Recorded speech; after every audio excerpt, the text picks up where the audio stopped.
Hello बच्चों, आज हम बात करने वाले हैं कक्षा 8 की गणित की 8 ग्रेड के चैप्टर नंबर 11 के बारे में। चैप्टर का नाम है सीधा और प्रतिलोम समानुपात। बच्चों, सीधा और प्रतिलोम समानुपात, सबसे पहले थोड़ा सा इसके बारे में समझ लेते हैं कि सीधा और प्रतिलोम समानुपात होता क्या है। ठीक है, उसके बाद हम 8 ग्रेड के क्वेश्चनों को सॉल्व करेंगे। ठीक है, देखो इसको मैं एक उदाहरण से समझाता हूँ बच्चों। देखो, आप समझना, ऐसे समझिए कि मान लीजिए कि आपको कोई काम करवाना है। क्या करवाना है? काम करवाना है। ठीक है, तो एक कोई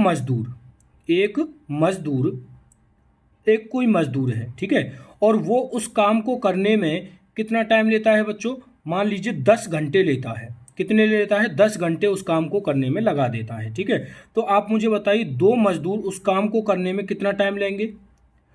दो मजदूर, आप बोलेंगे सर दो मजदूर उसको 5 घंटे में कर देंगे। फिर मैं बोलता हूं कि बताओ 5 मजदूर कितने कितने घंटे में उस काम को कर देंगे? तो आप बोलोगे कि सर 5 मजदूर उस काम को 2 घंटे में कर देंगे। ठीक है, आपने एक चीज नोटिस की बच्चों कि यहां पर मैंने मजदूरों की संख्या बढ़ाई है। मजदूरों की संख्या क्या की है बच्चों? बढ़ाई है। और यहां पर घंटे की संख्या कम होती चली गई लगातार। ठीक है, तो यहां पर आप देखेंगे कि मजदूरों की संख्या तो बढ़ रही है और घंटे की संख्या क्या हो रही है? कम हो रही है। तो एक दूसरे के उल्टे चल रही है। मजदूर और समय एक दूसरे के क्या चल रहे हैं? उल्टे चल रहे हैं। तो बच्चों इसे बोल देते हैं हम प्रतिलोम समानुपात। क्या बोल देते हैं इसे हम? प्रतिलोम समानुपात। अनुपात बोलते हैं या फिर समानुपात बोलते हैं बच्चों। ठीक है, इसे बोल देते हैं प्रतिलोम। मतलब प्रतिलोम का मतलब उल्टा चलना है ना, ये उल्टे क्रम में चल रहे हैं। अब दूसरी बात करें, देखिए एक और, अब सीधा प्रतिलोम, सीधा समानुपात क्या होता है इसको समझ लीजिए। जैसे कि मान लीजिए कि 1 रुपए के मान लीजिए आप लेके आते हो बच्चों 4 टॉफी। कितनी टॉफी लेके आते हो? 4 टॉफी लेके आते हो 1 रुपए की। ठीक है, अच्छा, अब मैंने बोला कि 2 रुपए की कितनी लेके आओगे? आप बोलोगे सर 8 टॉफी आएंगी 2 रुपए की। ठीक है, फिर मैंने बोला बताओ तो 5 रुपए की कितनी लेके आओगे? आपने बताया कि सर 5 रुपए की 20 टॉफियां आ जाएंगी। 20 टॉफी आ जाएंगी। ठीक है, तो यहां पर आप देखिए बच्चों कि यहां क्या कर रहे हो? आप रुपयों की संख्या बढ़ा रहे हो लगातार। ठीक है, तो यहां पर टॉफियों की संख्या भी बढ़ रही है। मतलब एक राशि को यदि बढ़ा रहे हो तो दूसरी राशि भी बढ़ रही है। तो यहां पर सीधा अनुपात बोलते हैं इसे। इसे क्या बोलते हैं बच्चों? सीधा अनुपात बोलते हैं। सीधा अनुपात या फिर सीधा समानुपात भी बोल देंगे। बच्चों आशा करता हूं समझ में आ गया होगा सीधा अनुपात और प्रतिलोम अनुपात। ठीक है, चलिए अब हम क्वेश्चनों पर बात कर लेंगे। इसी प्रकार के यहाँ पर क्वेश्चन देखने को आपको मिलेंगे। चलिए देखिए, जैसे कि क्वेश्चन नंबर पहला है आपकी 8 ग्रेड का। देखिए क्या कहता है कि निम्न में से कौन सा विचरण अनुक्रमानुपाती नहीं है? अनुक्रमानुपाती नहीं है बच्चों। अनुक्रमानुपाती का मतलब है कि उसके अनुसार यदि वो बढ़ रहा है तो दूसरा वाला घटना या फिर बढ़ना चाहिए। ठीक है, मतलब यहां पर सीधा या फिर उल्टा दोनों में से कोई भी अनुपात हो सकता है। ठीक है, तो पहला ऑप्शन है चाल बढ़ने पर समय घटेगा। बच्चों सिंपल सी बात है, अगर कोई कार चल रही है, अगर उसकी स्पीड बढ़ा दोगे तो क्या होगा? समय कम हो जाएगा, मतलब कम समय में दूरी तय कर लेगी। मूलधन बढ़ने पर साधारण ब्याज बच्चों बढ़ेगा या घटेगा? बच्चों ये बढ़ना घटना इस चीज पर डिपेंड करेगा कि दर कितनी है। ठीक है, दर तो चेंज नहीं हो रही है।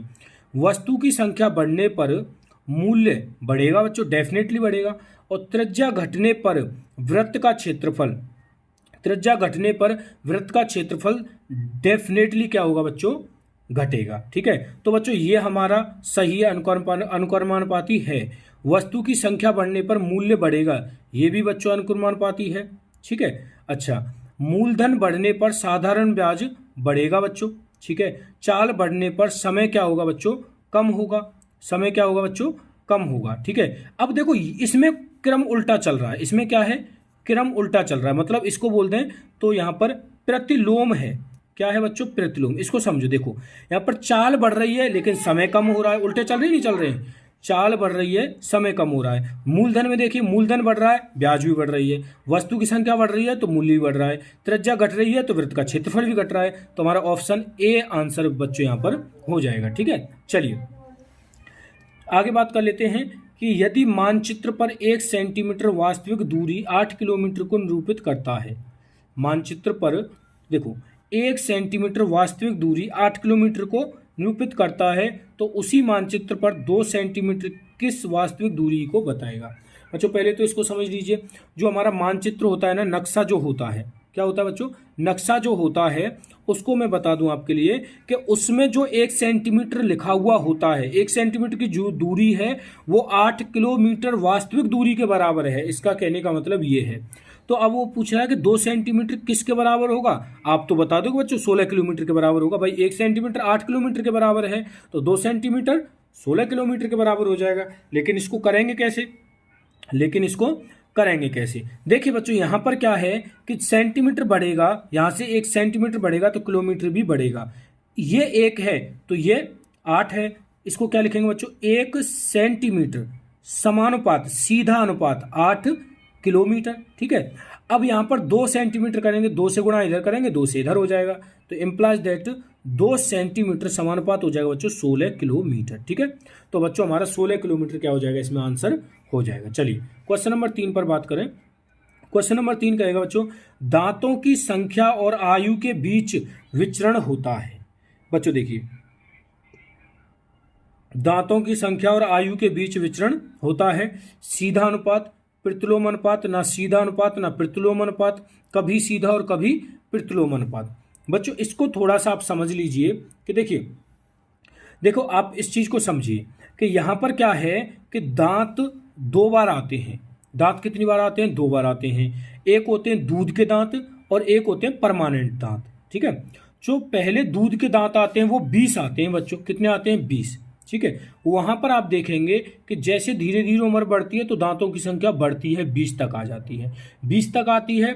फिर उम्र बढ़ती है तो दांत टूटने लग जाते हैं। भाई दूध के दांत जो 20 होते हैं वो टूटते नहीं टूटते हैं। अब वो जो दांत टूट गए, ठीक है, अब दांत क्या हो गए, कम हो गए, फिर दोबारा से परमानेंट दांत आते हैं। ठीक है, तो यहाँ पर कोई भी क्रम नहीं चल रहा है। पहले उम्र बढ़ रही थी, दांत बढ़ रहे थे, लेकिन दूसरी कंडीशन में उम्र बढ़ रही है, दांत टूट के कम हो रहे हैं। तो यहाँ पर कोई भी ना सीधा ना प्रतिलोम अनुपात, यहाँ पर सी आंसर बच्चों हो जाएगा। Clear sir. चलिए अब क्वेश्चन नंबर 4 पर बात करें कि यदि 15 डाक टिकटों का क्षेत्रफल 60 वर्ग सेंटीमीटर है तो ऐसे 120 डाक टिकटों का क्षेत्रफल क्या होगा। बच्चों 15 डाक टिकटों का क्षेत्रफल कितना है, 60 वर्ग सेंटीमीटर है, तो 120 का क्या होगा।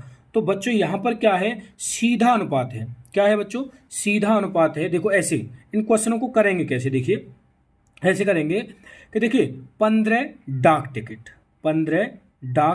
टिकट और इसका क्षेत्रफल क्या लिख देंगे बच्चों, नीचे लिख देंगे 60 वर्ग सेंटीमीटर। ठीक है, अब देखिए अब बराबर में लिखेंगे तो सीधा अनुपात है तो डाक को डाक के सामने लिखेंगे और क्षेत्रफल को क्षेत्रफल के सामने लिखेंगे, और उल्टा अनुपात है तो उसको उल्टा कर देंगे। ठीक है, तो देखिए 120 डाक का पूछा है इन्होंने, 120 डाक का इन्होंने पूछा है, कितना क्षेत्रफल होगा तो एक्स लिख देते हैं ये लोग। ठीक है, क्या लिख देते हैं, एक्स लिख देते हैं, बस सॉल्व कर लेते हैं क्रॉस मल्टीप्लाई करके।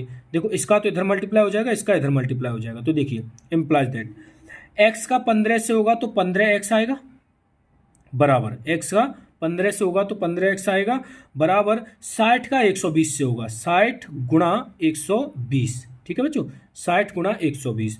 अब x बराबर 15 से भाग लग जाएगा इसमें, तो 60 गुणा 120 बट्टे 15 से हम 60 में भाग देंगे, 4 बार जाएगा, और x बराबर 4 का गुणा 120 से करेंगे तो 12 चौक 48, मतलब 480 वर्ग सेंटीमीटर हमारा क्या हो जाएगा बच्चों, आंसर हो जाएगा। तो हमारा ऑप्शन नंबर ए यहाँ पर क्या हो जाएगा, सही हो जाएगा। क्लियर। चलिए अब बात कर लेते हैं क्वेश्चन नंबर 5 पर। क्वेश्चन नंबर 5 क्या कहता है कि निम्न में से कौन सा व्युत्क्रमानुपाती है। बच्चों उल्टे अनुपात को व्युत्क्रमानुपाती बोलते हैं और सीधे अनुपात को अनुक्रमानुपाती बोलते हैं। ठीक है, तो यहां पर मैं लिख देता हूं उल्टा या फिर प्रतिलोम अनुपात, प्रतिलोम व्युत्क्रमानुपाती क्या बोलते हैं बच्चों, प्रतिलोम ही बोलते हैं। ठीक है, चलिए भुजा बढ़ने पर वर्ग का क्षेत्रफल, भाई भुजा बढ़ेगी तो वर्ग का क्षेत्रफल बढ़ेगा, भुजा बढ़ेगी तो वर्ग का क्षेत्रफल भी बढ़ेगा। ठीक है, क्योंकि आकार बढ़ जाएगा वर्ग का। खेती की गई भूमि का क्षेत्रफल और काटी गई फसल, देखो बच्चों खेती की गई भूमि का क्षेत्रफल और काटी गई फसल, यहाँ पर देखिए, इसको मैं अभी क्लियर कर देता हूँ, पहले तो अगले ऑप्शन पर चलते हैं। कार्य के घंटे और श्रमिकों की संख्या। बच्चों ये तो मैंने उदाहरण भी लिया था कि कार्य के घंटे यदि ज़्यादा होंगे तो श्रमिकों की संख्या कम होगी। भाई अगर काम करने वाले मजदूर कम होंगे तो काम को करने में समय ज़्यादा लगेगा। यदि समय कम लग रहा है इसका मतलब काम करने वाले ज़्यादा हैं। तो ये क्या हो गया बच्चों, व्युत्क्रमानुपाती हो गया। क्या हो गया, देखो काम बढ़ेगा, सॉरी समय बढ़ेगा तो कर्मचारी कम हो जाएंगे।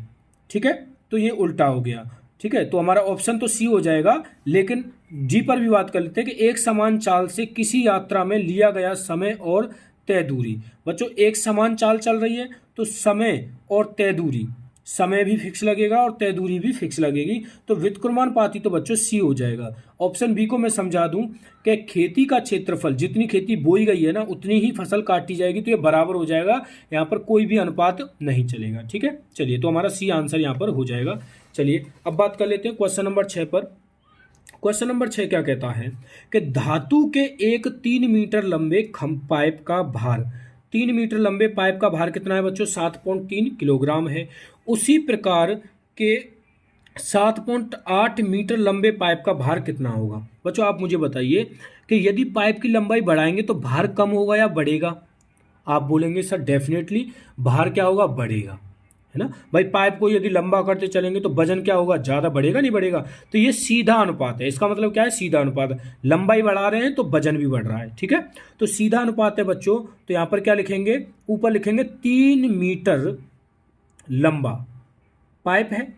ठीक है, और नीचे 3 मीटर लंबे पाइप का भार कितना है बच्चों, 7.3 किलोग्राम है। 7.3 किलोग्राम है, बराबर लिखेंगे। तो ये बच्चों 7.8 मीटर लंबा, मैंने क्या बोला, सीधे अनुपात में लंबाई लंबाई के सामने आएगी, भार भार के सामने आएगा। ठीक है, और भार बताना है हमें तो एक्स ले लेते हैं, भार कितना ले लेते हैं, एक्स। चलो क्रॉस मल्टीप्लाई कर देते हैं। ठीक है, इसका इससे हो जाएगा, इसका इससे हो जाएगा। चलिए देखिए यहाँ पर x का मल्टीप्लाई 3 से होगा तो 3x हो जाएगा। कितना हो जाएगा, 3x हो जाएगा। 7.3 का 7.8 से क्या होगा बच्चों, गुणा होगा। 7.3 गुणा 7.8। ठीक है, चलो सॉल्व कर लेते हैं। देखिए x बराबर 7.3 गुणा 7.8 बट्टे नीचे आ जाएगा बच्चों 3 घूम के, 3 नीचे आ जाएगा घूम के। ठीक है, चलो भाग कर लेते हैं। तो 3 का भाग किस में जाएगा, इसमें चला जाएगा। ठीक है, तो देखिए 3 दूनी 6, पॉइंट लगाएंगे, 3 छिक्की 18, 2.6 बार जाएगा। तो 7.3 गुणा 2.6 इनका गुणा कर लेते हैं बच्चों। ठीक है, तो देखिए गुणा कर लें तो इसको कर लेते हैं बच्चों हम,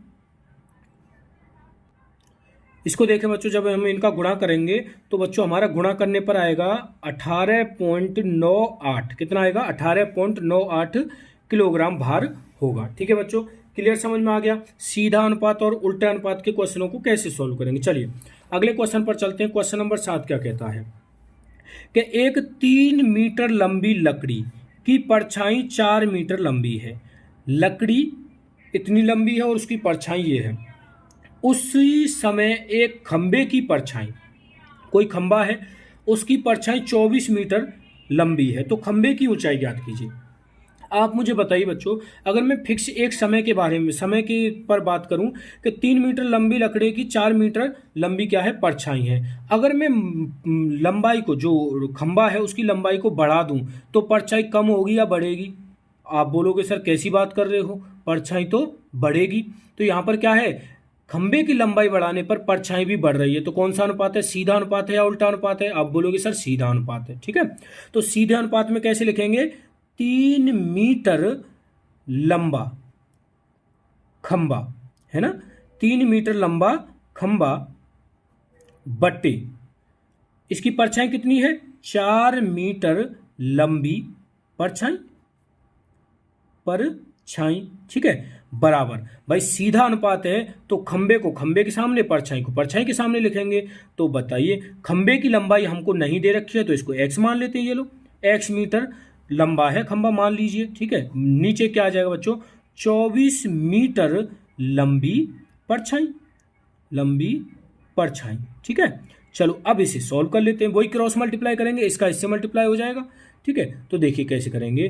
देखो x का 4 से होगा तो 4x बराबर 3 का 24 से होगा तो 3 गुणा 24, ठीक है, इम्प्लाइज दैट 4 नीचे चला जाएगा घूम के, तो x बराबर 3 गुणा 24 बट्टे 4, 4 से इसमें भाग दे देंगे, 4 छिक्की 24, 6 का 3 से गुणा करेंगे बच्चों तो 6 तिया 18, क्या हो जाएगा बच्चों, यहाँ पर मीटर लंबा क्या हो जाएगा बच्चों, खंबा हो जाएगा। ठीक है, चलिए बोलो समझ में आया कि नहीं आया। ठीक है, तो ये हो जाएगा, हो गया बच्चों सीधे अनुपात का क्वेश्चन। चले चलो अगले क्वेश्चन पर चलते हैं।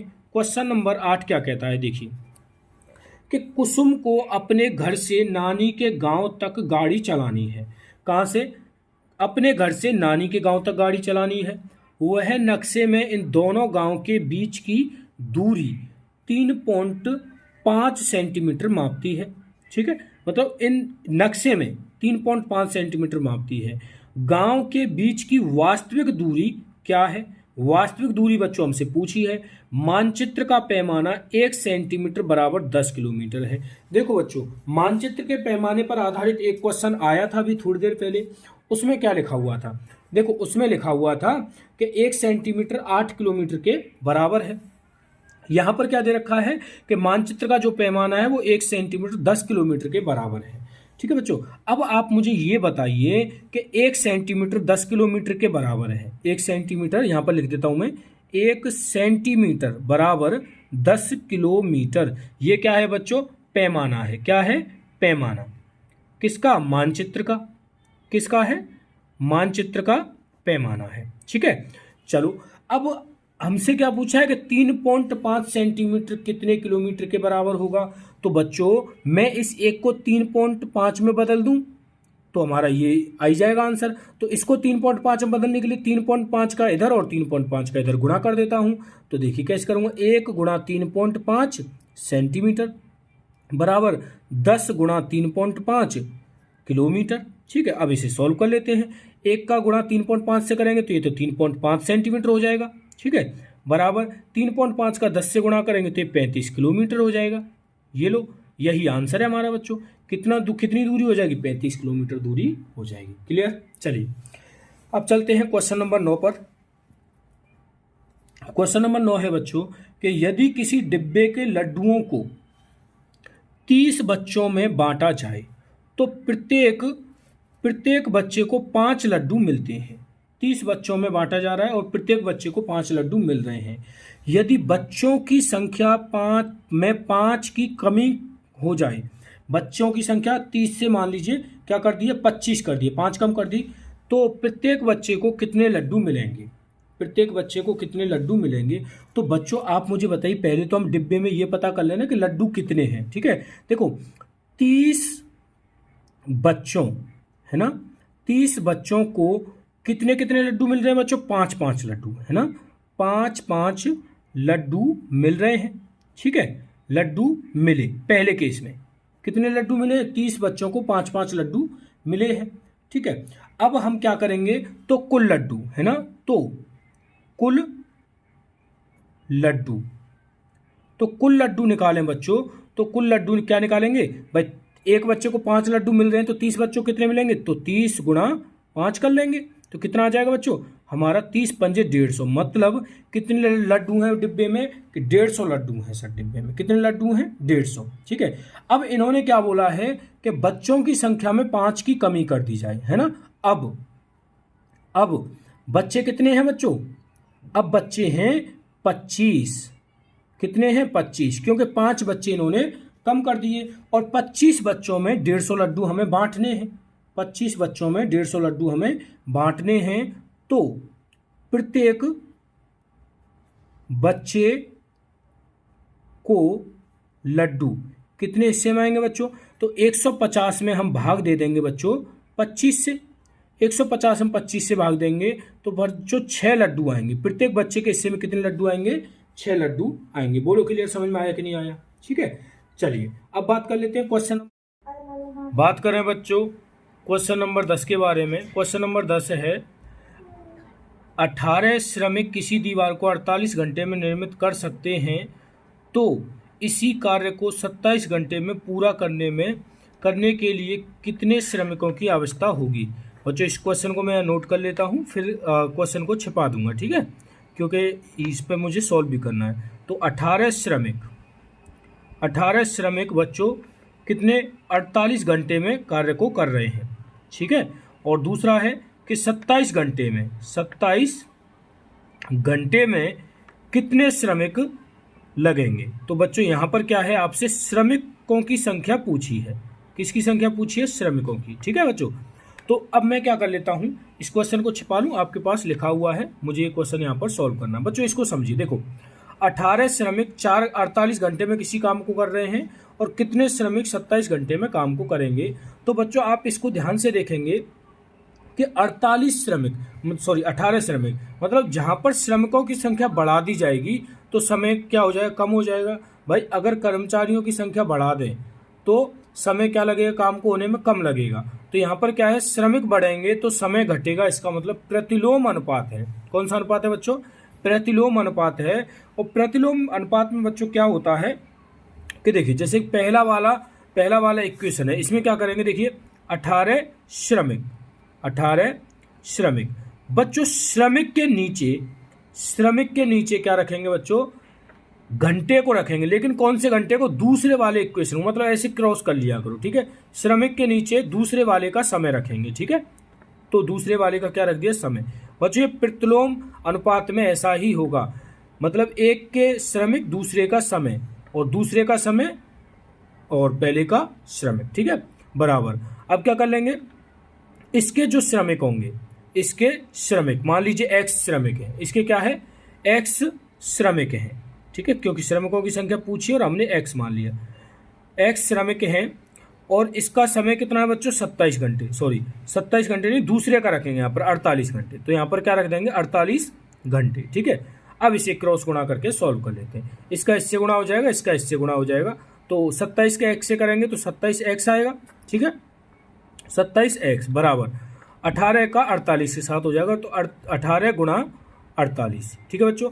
इम्प्लाइज दैट, सॉल्व कर लें, x बराबर 18 गुणा 48 बट्टे 27। बच्चों 9 से काटेंगे 2 बार, 9 से काटेंगे 27 को 3 बार, 3 से 48 कटेगा बच्चों 16 बार, और 16 का 2 से क्या कर देंगे बच्चों? गुणा कर देंगे, तो 32 श्रमिक बच्चों हमें चाहिए। 32 श्रमिक उसी काम को कितने? 27 घंटे में ये कर देंगे। बोलो बच्चों समझ में आया कि नहीं आया? क्लियर है ना? चलिए अब हम बात कर लेते हैं बच्चों अगले क्वेश्चन के बाद, कि यदि कार्डबोर्ड की 12 सीटों के ढेर की ऊंचाई 45 mm है। देखो कार्डबोर्ड के 12 सीटों के ढेर, जैसे कि हम कॉपियां भी तो रख देते हैं ना, एक के ऊपर एक, एक के ऊपर एक, तो उनकी ऊंचाई बन जाती है। तो इनकी ऊंचाई कितनी है? 45 mm है। तो 90 सेंटीमीटर ऊंचाई के ढेर में ऐसी ही कितनी सीटें आएंगी? बच्चों ऐसी ही सीटें इन्होंने पूछी हैं। 12 सीटों की ऊंचाई 45 mm है, तो 90 सेंटीमीटर की ऊंचाई पर कितनी सीटें आएंगी? बच्चों आप मुझे बताइए कि 12 जैसे कि सीटों की संख्या यदि बढ़ाएंगे तो ऊंचाई कम होगी या ज़्यादा होगी? आप बोलेंगे सर कि यदि आप कार्डबोर्ड की सीटों की संख्या बढ़ाएंगे तो ऊंचाई भी बढ़ेगी। क्यों भाई? अगर मान लीजिए 4 किताब हैं तो 4 किताबों की ऊंचाई, और 4 को 8 किताब कर दीजिए तो ऊंचाई बढ़ेगी या घटेगी? आप बोलेंगे सर बढ़ेगी। तो यहाँ पर सीटों की संख्या बढ़ने पर ऊंचाई भी बढ़ रही है, तो कौन सा अनुपात हुआ? ये सीधा अनुपात हुआ। कौन सा हो गया? सीधा अनुपात। तो यहाँ पर क्या लिखेंगे बच्चों? 12 सीट की ऊंचाई कितनी है बच्चों? 45 mm। कितनी है? 45 mm। और बच्चों सीधा अनुपात है तो सीट के सामने सीट, ऊंचाई के सामने ऊंचाई। तो बच्चों 12, अब यहाँ पर सीट का तो यहाँ पर क्वेश्चन मार्क लगाएंगे, ठीक है, क्योंकि यहाँ पर सीट तो उन्होंने पूछी है, तो एक्स सीट लिख देंगे। ये लो एक्स सीट लिख दिया। नीचे ऊंचाई को क्या ले लेते हैं बच्चों? यहाँ पर 90 सेंटीमीटर लिखा हुआ है। कितना लिखा हुआ है बच्चों? 90 सेंटीमीटर। तो क्या बताइए 90 सेंटीमीटर लेंगे? नहीं, इकाई एक जैसी होनी चाहिए। यहाँ पर mm है तो यहाँ भी mm ही लेंगे। तो यहाँ पर सेंटीमीटर को mm में बदलने के लिए 10 से क्या कर देंगे? गुणा कर देंगे, और इसे अब हम mm लिख देंगे। अब इसका क्रॉस गुणा कर लीजिए, इसका इससे हो जाएगा और इसका इससे हो जाएगा। तो इम्प्लाइज दैट, देखिए 45 का गुणा x से करेंगे तो 45x बराबर। अब इसका इससे कर लेते हैं, तो 12 गुणा 90 का गुणा 10 से किया तो 900 आएगा कि नहीं आएगा, 900। ठीक है, चलिए अब देख लेते हैं कि x बराबर 45 से क्या लग जाएगा, इसमें भाग लग जाएगा, 12 गुणा 900 बट्टे 45। ठीक है, 45 से भाग देंगे बच्चों, 45 से 90 कटता है 2 बार और 1 0 20 बार। ठीक है, 12 का गुणा 20 से करेंगे तो 12 दूनी 24, 240 सीट। बच्चों 90 सेंटीमीटर की ऊंचाई करने के लिए कितनी सीटों की आवश्यकता होगी, 240 सीटों की आवश्यकता होगी। क्लियर, समझ में आ गया। क्वेश्चन नंबर 12 है बच्चों कि एक कार 60 किलोमीटर प्रति घंटा की औसत गति से 40 मिनट में एक दूरी तय करती है, उसी दूरी को 25 मिनट में तय करने के लिए औसत गति क्या होनी चाहिए। बच्चों इसको समझिए देखिए स्पीड क्या है, 60 किलोमीटर प्रति घंटा की चाल से जो कार है वो 40 मिनट में दूरी को तय कर लेती है। और दूसरा केस क्या बोला इन्होंने कि दूरी समान रहती है तो 25 मिनट में, कितने मिनट में बच्चों, 25 मिनट में वह कितनी चाल होनी चाहिए कि जिससे कि उसी दूरी को 25 मिनट में तय कर ले। तो बच्चों चाल कितनी मान लेते हैं, माना x किलोमीटर प्रति घंटा, ये मान लिया हमने। ठीक है, अब देखिए बच्चों आप मुझे बताइए, यदि चाल ज़्यादा होगी, किसी कार की मान लीजिए चाल ज़्यादा है तो समय कम लगेगा। ठीक है, और अगर समय ज़्यादा लग रहा है इसका मतलब चाल कम है। तो यहाँ पर बच्चों चाल को बढ़ाने पर समय कम होगा, मतलब कौन सा अनुपात हो गया, ये प्रतिलोम अनुपात हो गया। कौन सा अनुपात हो गया, प्रतिलोम अनुपात हो गया। ठीक है, और प्रतिलोम अनुपात में क्या करते हैं बच्चों कि इसकी देखिए, जैसे कि इसको रखेंगे 60 किलोमीटर प्रति घंटे, अब इसके नीचे जो समय रखेंगे ना वो दूसरे का समय रखेंगे, इसको रखेंगे। ठीक है, तो यहाँ पर क्या रख देंगे, 25 मिनट। बच्चों मिनट को यहाँ पर हम घंटे में बदल लेंगे, मैं यहाँ पर घंटे में लिख देता हूँ भाई, इसको मिनट को घंटे में बदलेंगे तो 40/60 हो जाएगा, 40/60 हो जाएगा घंटा, क्योंकि एक घंटे में 60 मिनट होती है। इसको लिख देंगे 25/60। ठीक है, क्योंकि घंटे में यूज करेंगे क्योंकि 4 किलोमीटर प्रति घंटे में दे रखी है। तो यहाँ पर इसके नीचे क्या रख दूंगा बच्चों, 60 रख दूंगा। ठीक है, बराबर। अब इसकी क्या ले लेंगे चाल, इसकी चाल क्या है, x किलोमीटर प्रति घंटे। तो अब इस चाल के नीचे समय जो है वो दूसरे वाले का लेंगे, दूसरे वाले का समय कितना है, 40/60, ये घंटे हैं बच्चों। ठीक है, घंटे, h फॉर आवर होता है घंटा। ठीक है, अब इसका कर लेते हैं हम क्रॉस गुणा। ठीक है, इसका इससे और इसका इससे गुणा कर लेते हैं। तो बच्चों देखिए x का इससे होगा सबसे पहले। ठीक है, इसको थोड़ा ऊपर ले लेता हूं मैं, x का इससे होगा तो x गुणा 25/60 बराबर, इसका इससे हो जाएगा तो 60 गुणा 40/60, 60 से 60 कट जाएगा, इम्प्लाइज दैट x बराबर, इससे क्या लग जाएगा बच्चों, भाग। x बराबर 25/60 का क्या लग जाएगा, इसमें भाग लग जाएगा, 40 देखो 60 ऊपर जाएगा 25 नीचे जाएगा, तो 60 ऊपर चला गया और 25 आ जाएगा नीचे। इसे कर लेते हैं सॉल्व। देखिए 5 से 25 को काटेंगे 5 बार, 5 से 40 को काटेंगे 8 बार। ठीक है, 5 से 5 को काटेंगे 1 बार, 5 से 60 को काटेंगे 12 बार। ठीक है बच्चों, तो x बराबर कितना हो जाएगा, 12×8 96। कितना हो जाएगा बच्चों, 96 किलोमीटर प्रति घंटे की चाल से उसी दूरी को 25 मिनट में तय किया जा सकता है। क्लियर बच्चों, चलिए अगले क्वेश्चन पर चलते हैं। तो 6 नल कितने समय में भर रहे हैं, 1 घंटा 20 मिनट में, 1 घंटा 20 मिनट में टंकी को भर रहे हैं। ठीक है बच्चों, इस समय को आप मिनट में ही बदल लें, तो मिनट में इसे बदल लें, 1 घंटा 20 मिनट तो क्या बोलेंगे बच्चों, 80 मिनट बोल देंगे। भाई 1 घंटे में 60 मिनट होती है, 20 मिनट ही है, तो 80 मिनट हो गए कि नहीं हो गए, 6 नल। दूसरा केस है कि 5 नल टंकी को कितने मिनट में भरेंगे बच्चों, कितने मिनट में भरेंगे, ये हमारा क्वेश्चन है बच्चों। अनुपात कौन सा है, उल्टा, मतलब प्रतिलोम अनुपात है बच्चों। प्रतिलोम अनुपात में क्या करते हैं, देखिए नल लिखेंगे 6 नल, ठीक है, बट्टे 6 नल के नीचे बच्चों दूसरे वाले केस का समय लिखेंगे, दूसरे वाले केस का समय लिखेंगे इस तरीके से। ठीक है, तो यहाँ पर कितना समय है, x मिनट ले लेते हैं, क्या ले लेते हैं, x मिनट। ठीक है, बराबर। अब देखिए यहाँ पर क्या करेंगे, अब देखिए इधर क्या करेंगे, 5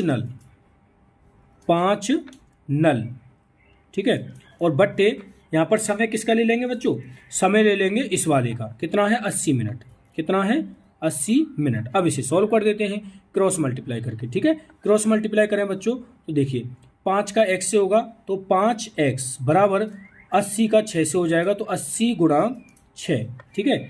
चलिए इम्प्लाइज दैट x बराबर 80 गुणा 6/5। अब इसे 5 से 16 बार जाएगा बच्चों तो x बराबर कितना आ जाएगा 96, 16 छिक्की 96 मिनट।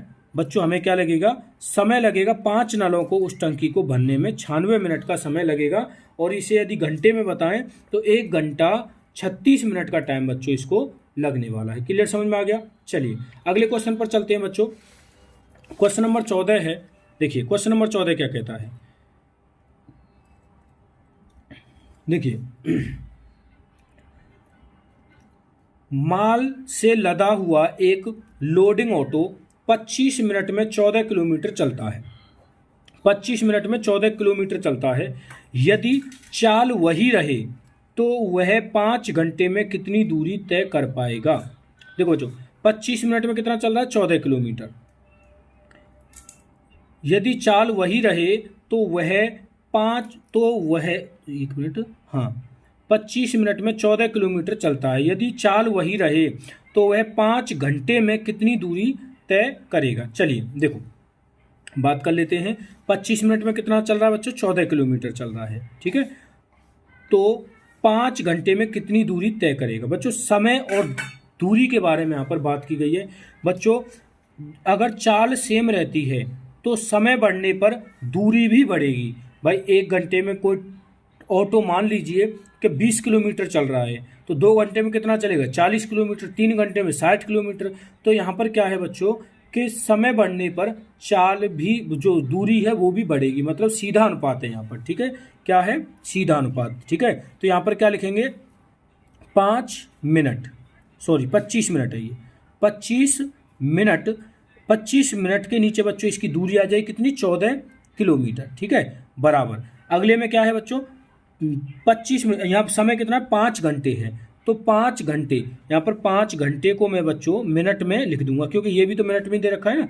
तो 5 घंटे को मिनट में लिखूंगा तो 5 छिक्की 30, मतलब 300 मिनट हो जाएंगे बच्चों। कितनी हो जाएंगी 300 मिनट हो जाएंगी। तो यहाँ पर लिखूंगा 300 मिनट, क्या लिखूंगा बच्चों 300 मिनट लिखूंगा बट्टे यहाँ पर दूरी जो है वो कितनी हो जाएगी बच्चों, दूरी कितनी हो जाएगी 14 किलोमीटर। अच्छा पूछा है दूरी को, है ना। तो यहाँ पर x किलोमीटर लिख लेते हैं और क्रॉस गुणा कर देंगे, ठीक है।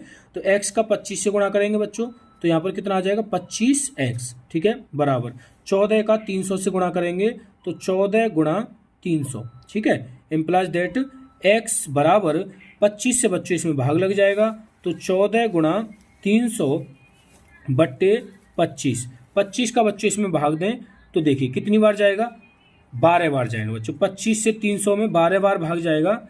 बराबर 12 का गुणा 14 से कर देंगे तो 12 चौक 48, 12 कन 12, 12 और 4 16, 168 किलोमीटर बच्चों 5 घंटे में वह ऑटो दूरी तय करेगा। बोलो क्लियर, समझ में आया। ये हमारा क्या हो गया क्वेश्चन नंबर 14 का आंसर हो गया। अब बात कर लेते हैं बच्चों क्वेश्चन नंबर 15 पर। देखिए बच्चों क्वेश्चन नंबर 15 को एक साथ में दिखा नहीं सकता क्योंकि बड़ा है, ठीक है। चलो पढ़ लेते हैं पहले कि रहमान तीलियों या डंडियों का प्रयोग करते हुए एक पहिया बना रहा है। वह समान तीलियां इस प्रकार लगाना चाहता है कि किन्हीं भी क्रमांगत तीलियों के युग्मों के बीच के कोण बराबर हैं। निम्नलिखित सारणी को पूरा करते हुए निम्नांकित प्रश्नों को उत्तर दीजिए। देखिए बच्चों यहाँ देखिए, यहाँ पर तीलियों की संख्या बढ़ाई जा रही है लेकिन इन तीलियों के बीच का जो कोण है ये वाला कोण इस वाले कोण के बराबर है, ये वाला कोण इस वाले कोण के, मतलब सभी कोण क्या है समान है। इसमें भी सभी कोण समान है और इसमें भी सभी कोण समान है। यहाँ पर तीलियों की संख्या बढ़ाई जा रही है। तो बच्चों देखिए तीलियों की संख्या जैसे कि 4 है तो प्रत्येक कोण 90 डिग्री का है। तीलियों की संख्या 6 की तो प्रत्येक कोण 60 डिग्री का हो गया। तीलियों की संख्या 8 करेगा तो बच्चों प्रत्येक कोण कितने डिग्री का होगा। बच्चों मैं बता दूं कि पूरे गोले में, पूरे सर्किल में टोटल जो कोण होता है वो 360 डिग्री का होता है। कितने का होता है 360 डिग्री का। अगर 360 को आप 4 से भाग देंगे तो 90 आएगा कि नहीं आएगा, 90 डिग्री आ गया। 360 को 6 से भाग देंगे तो 60 डिग्री आएगा। ऐसे ही 360 को हम क्या कर लेते हैं बच्चों, 8 से भाग दे लेते हैं। ठीक है, तो इसके लिए क्या करेंगे, 360 को भाग देंगे 8 से। ठीक है, 360 को 8 से भाग देंगे तो बच्चों 45 बार जाएगा। कितनी बार जाएगा, 45 बार। तो बच्चों यहाँ पर क्या बढ़ जाएगा, 45 डिग्री, कि प्रत्येक दो तीलियों के बीच में 45 डिग्री का कोण रहेगा। 360 को 10 से भाग देंगे तो बच्चों 36 डिग्री आएगा। कितना आएगा, 36 डिग्री। ऐसे 360 को जब 12 से भाग देंगे तो बच्चों 30 डिग्री आएगा। तो ये तो भर गया बच्चों। ठीक है, ये सारणी भर गई। अब चलते हैं अगले क्वेश्चन पर। इसी का पहला क्वेश्चन है बच्चों कि 15 तीलियों वाले एक पहिए के क्रमागत तीलियों के किसी युग्म का कोण बताइए। है ना बच्चों, तो किसी युग्म का कोण बता देते हैं। देखिए, जैसे 12 तक बता दिया, ऐसे 15 तक। तो देखिए बच्चों, कुल कोण कितना होता है, कुल कोण होता है बच्चों 360 डिग्री। और तीलियों की संख्या कितनी है बच्चों, तीलियां हैं बच्चों हमारी कितनी है, 15। ठीक है, तो यहां पर कोण है ना, कोण किसी युग्म में है ना, किसी एक युग्म का, यहां लिख देता हूं, किसी एक युग्म का। ठीक है, कोण बच्चों क्या करेंगे, 360 में 15 से क्या दे लेंगे बच्चों, भाग दे लेंगे। ठीक है, तो 15 से भाग दूंगा तो बच्चों 15 दूनी 30 और 15 चौक 60, 24 डिग्री बच्चों कोण आएगा। कितना आएगा बच्चों, 24 डिग्री कोण आएगा। ठीक है, चलिए अब दूसरे क्वेश्चन को देख लेते हैं। दूसरा क्वेश्चन क्या है कि यदि क्रमागत तीलियों के प्रत्येक युग्म के बीच का कोण 40 डिग्री है तो आवश्यक तीलियों की संख्या कितनी होगी। तो बच्चों देखिए, दूसरा वाला क्वेश्चन है उसको देख लेते हैं। देखिए यहाँ पर कुल कोण तो हमें पता है ना, कुल कोण कितना होता है, कुल कोण होता है बच्चों हमारा 360 डिग्री। ठीक है, और तीलियां पूछी हैं बच्चों हमसे, तीलियां तो इन्होंने पूछी हैं इसमें। ठीक है, तो मान लेते हैं तीलियां कितनी है, x है। कितनी है, x है। ठीक है, और यहाँ पर प्रत्येक कोण है ना, प्रत्येक कोण दे रखा है बच्चों। प्रत्येक कोण कितना है बच्चों, 40 डिग्री। कितना है प्रत्येक कोण, 40 डिग्री। ठीक है, तो यहाँ पर हमें क्या निकालना, तीलियों की संख्या। तो बच्चों देखो, अब तक क्या था कि प्रत्येक कोण, यहाँ पर देखो मैं लिख देता हूँ, प्रत्येक कोण बराबर क्या था, 360 बट्टे तीलियों की संख्या बट्टे तीलियां। तो बच्चों यहाँ पर मान रख देंगे। प्रत्येक कोण कितना है यहाँ पर हमारे पास, प्रत्येक कोण कितना है बच्चों हमारे पास, 40 डिग्री। ठीक है, बराबर 360 डिग्री बट्टे तीलियों की संख्या x लिया हमने। तो इसको देखिए यहाँ 1 पुट करेंगे, x इधर आ जाएगा, 40 इधर चला जाएगा, इम्प्लाइज दैट x बराबर 360 बट्टे 40। इसको सॉल्व कर लेंगे तो बच्चों कितना आ जाएगा, 9 डिग्री, सॉरी 9 तीलियां आ जाएंगी बच्चों। कितना आ जाएगा, 9 तीलियां बच्चों हमारा क्या आ जाएगा, आंसर आ जाएगा। ठीक है, तो बच्चों उस पहिए में कितनी तीलियां होंगी, 9 तीलियां होंगी। तो बच्चों क्लियर समझ में आ गया। यहाँ पर हमारा चैप्टर क्या होता है, फिनिश होता है। बच्चों किसी भी तरह की कोई भी समस्या हो तो कमेंट जरूर करें। ठीक है, और अगर आपको वीडियो पसंद आती है तो लाइक करें, दोस्तों के साथ शेयर करें, और बच्चों चैनल को सब्सक्राइब करना ना भूलें। धन्यवाद।